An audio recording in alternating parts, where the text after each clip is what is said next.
I'm an integrative health practitioner, which is just a fancy term for the certification I have. I'm a health coach. So I help people live their most healthy and joyful lives as possible, doing that through things like good nutrition and mindset. We're going to talk a lot about mindset tonight when it comes to anxiety, and just really doing things in a holistic way so that we can all just be happy and healthy. Let's dive into these. So the first tip for managing your anxiety, for feeling a little less anxious, is a mindset trick, really. And it's to stop identifying with your anxiety. And what do I mean by that? So what I mean is, a lot of the times, like when I'm working with clients and they're working on their anxiety, a lot of the times what I hear is, I'm anxious, I am anxious, I'm anxious.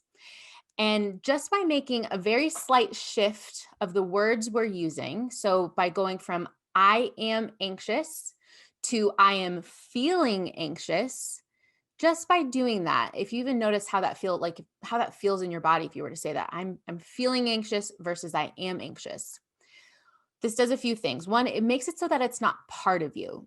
It can be easy to start identifying with our anxiety, to identify with our worry. It's like, I'm an anxious person. I'm worried about all these things, and they're big and scary. And in that mindset, you can't get out of it.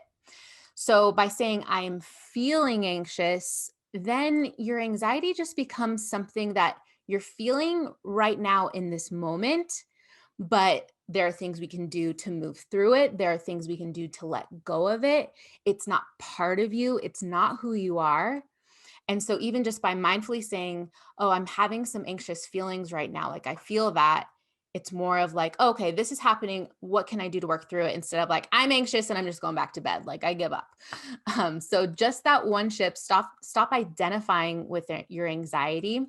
Um, and then another piece of this is, maybe you've heard this before, but what you focus on grows. So if you're constantly like saying, I'm anxious, your subconscious mind is looking for all the reasons why you should be anxious. It's like, well, I'm anxious, so now let's just make this true. And so again, just by removing that piece, so it's not part of you, it's empowering, and it makes it a little bit easier to move through. And in a lot of ways, by saying I'm anxious, it kind of creates this habit loop where it's just something you're used to doing and saying and feeling. But when we remove it from your identity, then it can just be something that, like, oh, it just pops up now and then, and I can figure out what to do with it. But something to do to remind yourself that you are not your anxiety is to keep a little list. And you could do this on like a note card, or put it in a note on your phone, but make a list of at least 20 things that make you amazing. This could be, I am really good at taking care of my pet. I'm a really good sibling. Like, I'm really good at doing the dishes for my parents so they don't have to do them. Whatever, like, I'm a really good friend. I'm really good at figuring out new programs on the computer. Whatever it is that makes you awesome and amazing, keep a list of that, so that when you're feeling worried or anxious, you'd be like, wait, that's not who I am. This is who I am. And then it kind of will help shift you out of that, those feelings of anxiety and worrying.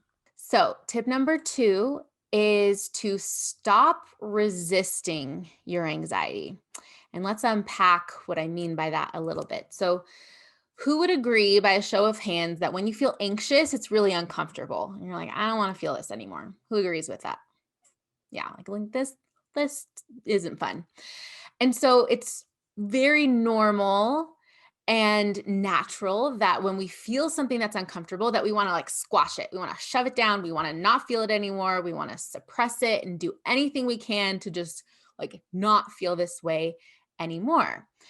But I want to invite you to see that resistance, because what you're doing is you're feeling anxious and then you're resisting it. And that resistance is like, it's like friction. It's like pouring gasoline on the fire. It's just going to make things worse in the long run.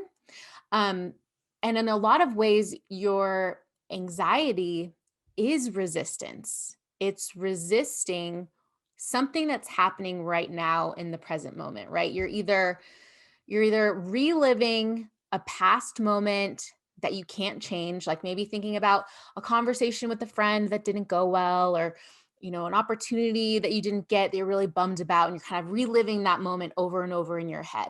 Or on the other side, maybe you're worried about something that might happen in the future. You're like, maybe you have to give a virtual presentation for school, or you have an exam coming up, and you're just like, you're imagining all the ways that this can go wrong. Has anyone ever done that? Like, I think we all can agree we probably have. So that anxiety comes from not living in this present moment right now. It's like right now you're not taking that exam. Right now you're no longer living that past moment that, maybe something messed up or whatever. So if we just remember to come back to this present moment, sometimes a lot of that anxiety, it'll kind of subside. Does anyone know what the definition of mindfulness is? So mindfulness is paying attention on purpose in the present moment, non-judgmentally. So it's when you're just noticing what's going on in your body, what's going on around you, what's happening, but you're not placing any judgment on it, right? So maybe it's like I have a stomach ache and I have short breaths, and it can be very easy to attach meaning to those things. So when I have a stomach ache, when I'm taking short breaths, I'm anxious.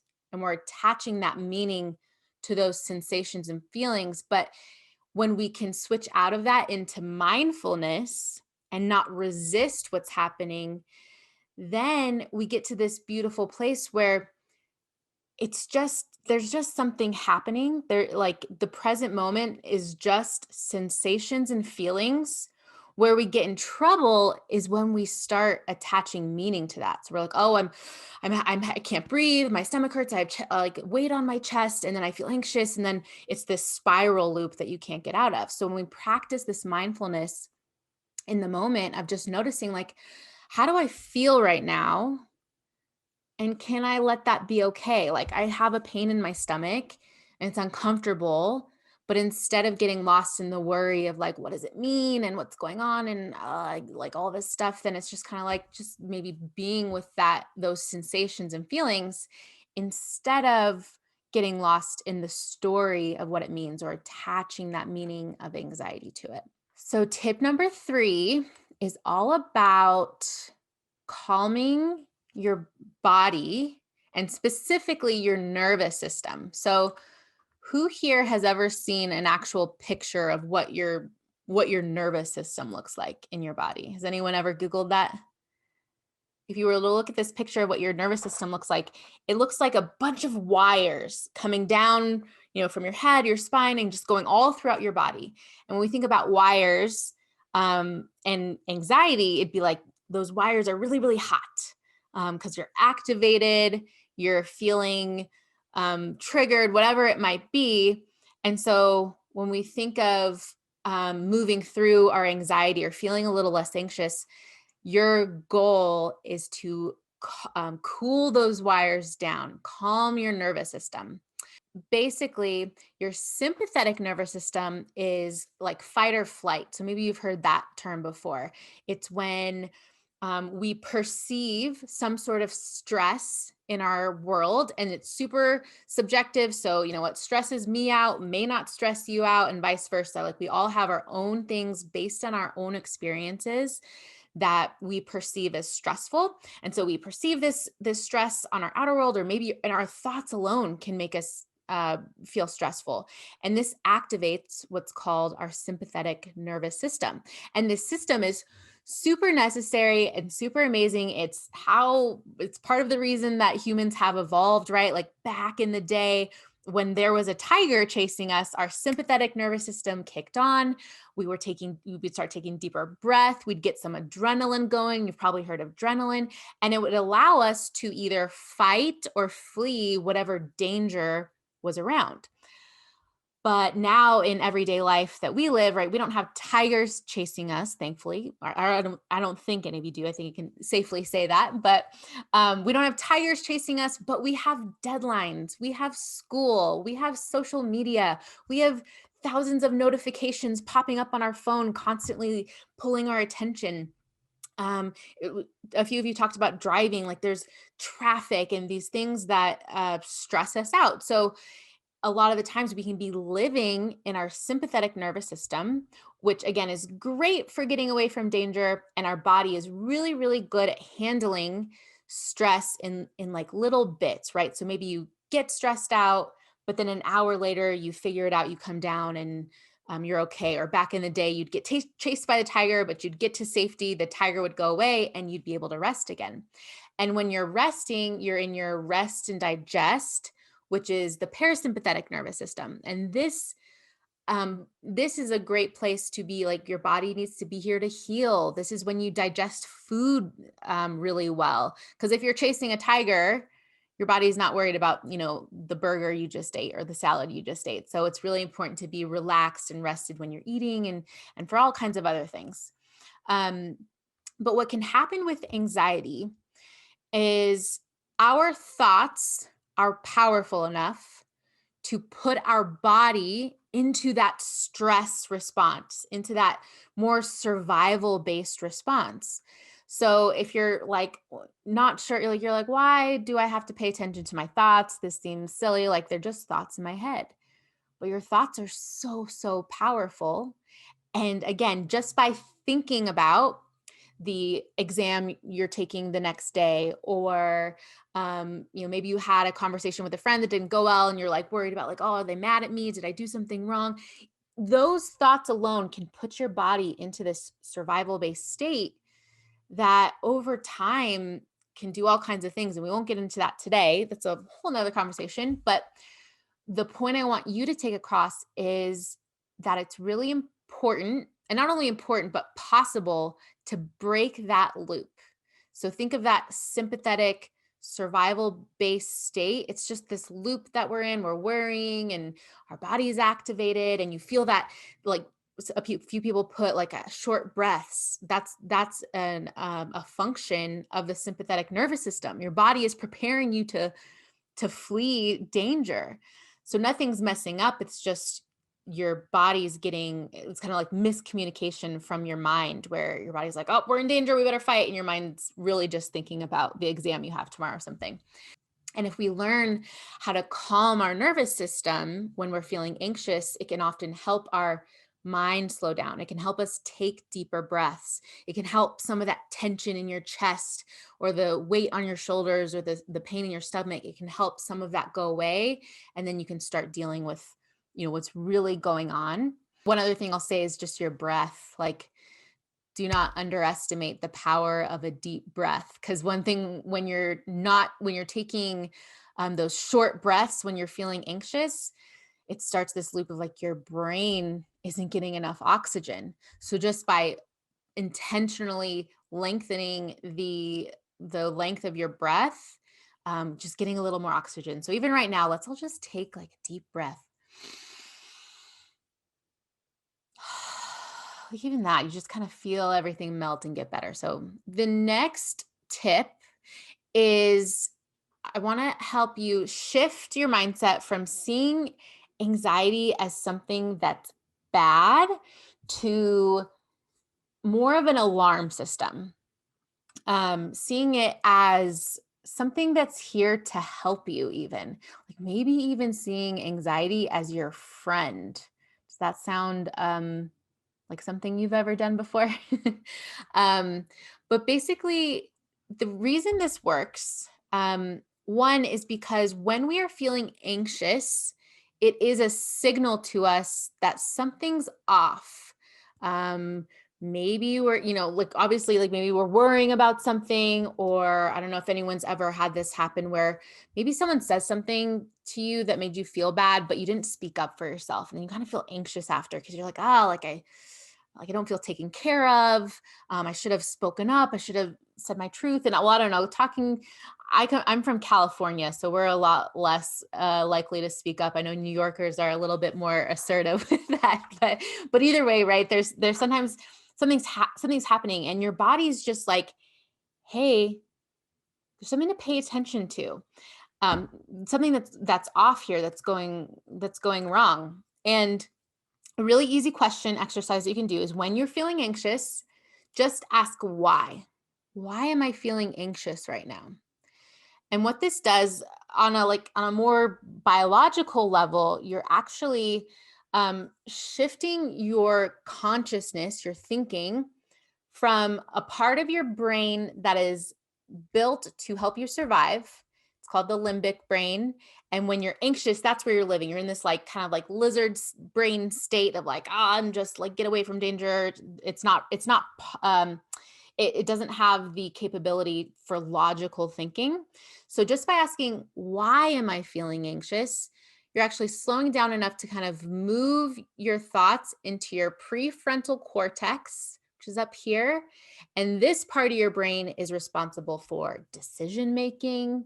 It's responsible for logic and reason. So if you're feeling anxious because you have a problem to solve or something's going wrong, would you rather be making a decision from a more emotions based state like a part of your brain that doesn't really have the capability for language? Or would you rather be making a decision from this part of your brain that is responsible for that logic and reason and kind of able to look around and be like, what are the facts? What's really going on here? So that's what asking why, it's such a powerful question. And if any of you love to read Simon Sinek's book, Start With Why is a really good, really, it goes really deep into that concept. So see your anxiety as an alarm system and just be like, okay, I'm feeling anxious and it's not a bad thing. There's just like, there's a reason that it's here.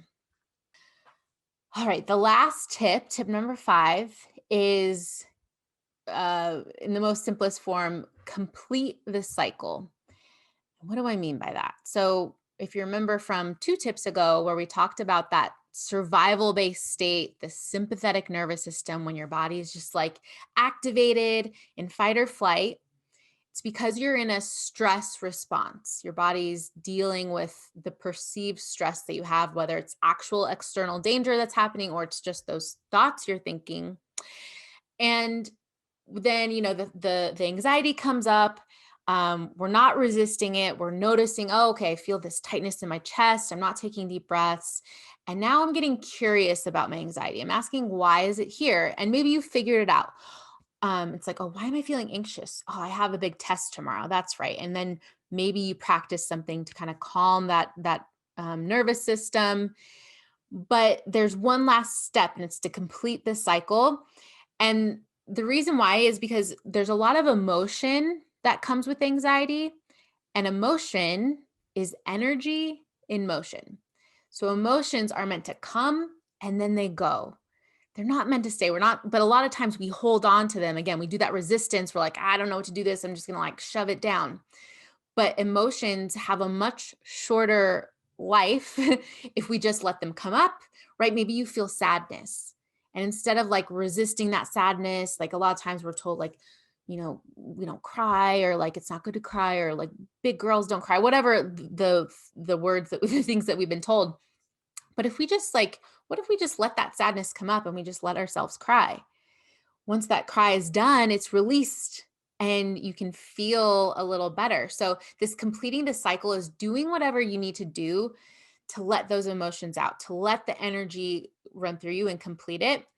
My favorite ways to do this, number one, dance party. Like have a song on your phone, almost on speed dial, that it's like if you're studying for a test that's tomorrow or a big performance or whatever it is, and you're feeling that anxiety, dance it out. Or even just like if you don't like dancing or you feel like you can't dance, I like to do what I call like the anxious wiggle, just kind of like get it all out of my system. And you might look silly, but you don't have to do it in front of everyone or in front of anyone. But what it does is it like moves this energy through your body. Other examples would be like jumping up and down, jump roping, even just like shaking your hands like this. It's just enough to kind of like just like get that energy out. Taking nice, short breaths just through your nose, like kind of helps just move that energy. Another one is like rolling your neck. So just kind of like a lot of us store tension in our neck. So anything you can do to move your body, um, and just move that energy through you. One other example I'll give is if you think of like an animal in the wild, specifically, I know a zebra for sure does this, but like if a zebra is being chased by that lion or whatever it is, and they get away, as soon as they get away, you'll see them, they like shake their hide very quickly and they're moving that anxious energy through them. So there's a great book called Zebras Don't Get Ulcers. And like part of it is why it's because like, if they got chased by a lion and then they stopped and they spent all their time being like, oh man, I just got chased by a lion. Like that was so scary. I'm so scared. I'm so worried. They would be putting them in this place where they'd have poor health and they might, die earlier than normal.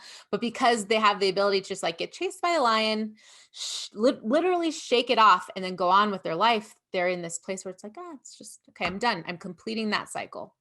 To recap real quick, those 5 tips. So stop identifying with your anxiety, stop resisting your anxiety, calm your nervous system, get curious about your anxiety, see it as an alarm system, and then complete the cycle. And again, these can kind of be a 5-step process that you move through when you're feeling anxious, or maybe you just remember one and you're like, I'm going to do this one next time I feel anxious. But you can kind of customize them to whatever is good for you. But I think the biggest takeaway, if you were to leave with anything, is that remembering that your anxiety is not bad. You're not alone in this. It is okay to feel anxious sometimes. It's not very comfortable, I'll admit that, but it's okay. And I think even just that, it's like, oh, I'm feeling anxious, and just like calling it out and be like, it's okay. It'll pass. This too shall pass. And starting to see anxiety as your teacher, right? It's not something bad. It's just here to show you something in your life. And one other thing relating to what we talked about in the very beginning about what we focus on grows. So when we focus on our anxiety, when we start to anticipate being anxious, that's what's going to keep happening. But if we start looking for like the joy and the connection and the love and the other things that are going right in our life, start noticing in your life when you feel that way and seeing if you can kind of keep that going and expand that feeling. Because then you can because then when the anxiety pops up, you're like, no, I don't want to feel like that. I want to feel this other way. And the more you practice feeling joyful and connected, the easier it will be.